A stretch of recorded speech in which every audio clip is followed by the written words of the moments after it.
So இன்னைக்கு Chennai super கிங்ஸுக்கு மிக முக்கியமான மேட்ச். அதுவும் யார் கூடன்னு பார்த்தீங்கன்னா நம்மளோட ஆர்ச் ரைவல்ஸான மும்பை இந்தியன்ஸு. ஸோ ஒரு பக்கம் ரெண்டு டீமுக்கான ஃபேன்ஸுக்கு சண்டை நடக்குது ஒரு பக்கம், இன்னொரு பக்கம் இந்த மேட்ச் தரப்பு வந்து ரொம்பவே முக்கியம் for Chennai super கிங்ஸுக்கு.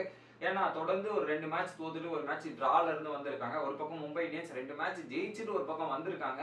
So Chennai Super Kings எதிராக மும்பை இந்தியன்ஸ் வேற ஒரு பயங்கரமான ரெக்கார்டை வேற ஹோல்ட் பண்ணியிருக்கிறதால சென்னை சூப்பர் கிங்ஸ் சைடுக்கு பல விதமான ப்ரெஷர் ஒரு பக்கம் இருக்குங்க.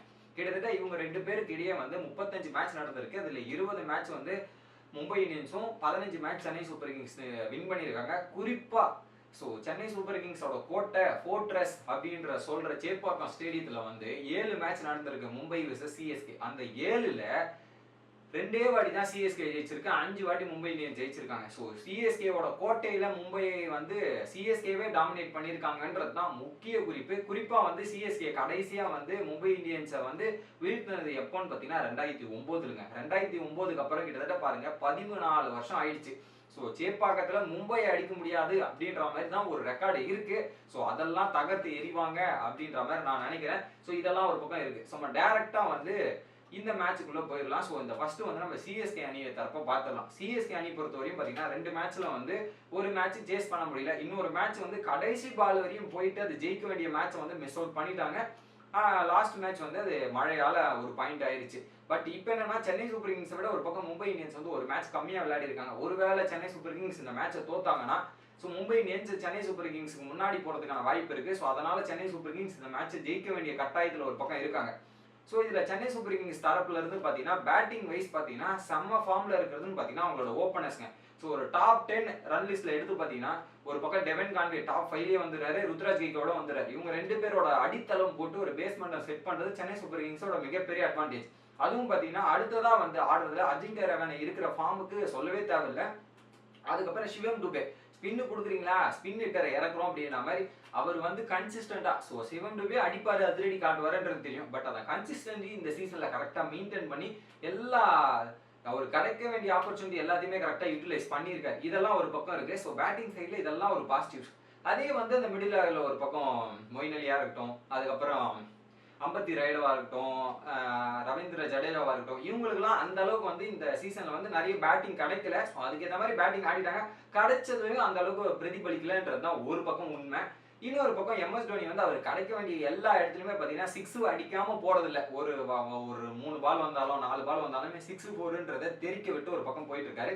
இதெல்லாம் ஒரு பக்கம் பாசிட்டிவ்ஸ். அதுவும் மட்டும் இல்லாம சென்னை சூப்பர் கிங்ஸோட பவுலிங் டிபார்ட்மெண்ட் தாங்க மிகப்பெரிய ஒரு கேள்விக்குறி.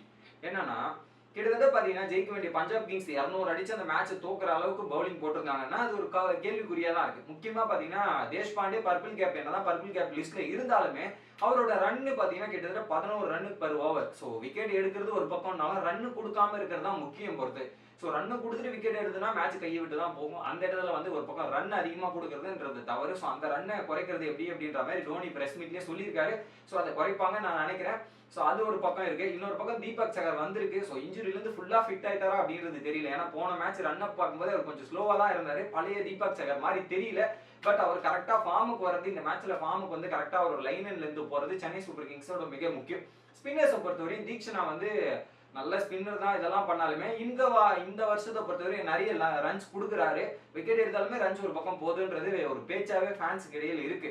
அவருக்கு பதில் ஏன் நீங்க சாண்ட்னர் கொண்டு வரக்கூடாது, அவர் பயங்கரமா போட்டுட்டு இருக்காரு, பேட்டிங் பண்ணுவார், ஃபீல்டிங் பண்ணுவார், எல்லாத்துலயுமே பாசிட்டிவா இருக்கு அப்படின்ற மாதிரி ஒரு கேள்விக்குறி இருக்கு. ஸோ மும்பை இந்தியன் சைட்ல பாத்தீங்கன்னா நிறைய ரைட் ஹேண்டர்ஸ் இருக்காங்க, அதுக்கேற்ற மாதிரி எடுத்துட்டு வருவாங்களா அப்படின்றத வெயிட் பண்ணி பார்க்கலாம். ஸோ தோனியை பொறுத்தவரையும் டீமை சேஞ்ச் பண்ண மாட்டாருன்றதான் கேள்விக்குறி. ஸோ சென்னை சூப்பர் கிங்ஸை பொறுத்தவரையும் பேட்டிங் ஒரு பக்கம் பயங்கரமான கடப்பார சைட், மும்பை இந்தியன்ஸ் மாதிரி தான் சென்னை சூப்பர் கிங்ஸும். இன்னொரு பக்கம் பவுலிங்ல கொஞ்சம் வீக்னஸ் இருக்கு. ஸ்பின்னர்ஸ் தரப்பு செமஸ்டாங், பட் ஃபாஸ்ட் பவுலிங்ல மிகப்பெரிய வீக்னஸ் இருக்கு அப்படின்றது தான் உண்மை. அப்படியே நம்ம டைரக்டா மும்பை இந்தியன்ஸ் சைடு போனீங்கன்னா 2 மேட்சா ஒரு 200 ரன்னை வந்து சேஸ் பண்றதுன்றது சாதாரண விஷயம் கிடையாது. ஸோ அதை சேஸ் பண்ணியிருக்காங்க சென்னை 2 மேட்சா தொடர்ந்து. அது மட்டும் இல்லாம சென்னை சூப்பர் கிங்ஸ் எதிராக 220ன்ற டார்கெட்டையும் மும்பை இந்தியன்ஸ் சேஸ் பண்ணியிருக்காங்க. அந்த ரெக்கார்டையும் ஒரு பக்கம் வச்சிருக்காங்க சென்னை சூப்பர் கிங்ஸ் எதிராக. ஹோம்ல ஒரு ரெக்கார்டு வச்சிருக்காங்க. ஸோ சென்னை கோட்டையிலையும் பாத்தீங்கன்னா அவங்க தான் ஒரு கிங்கா இருக்காங்க அப்படின்ற மாதிரி பல ரெக்கார்டு இருக்கு.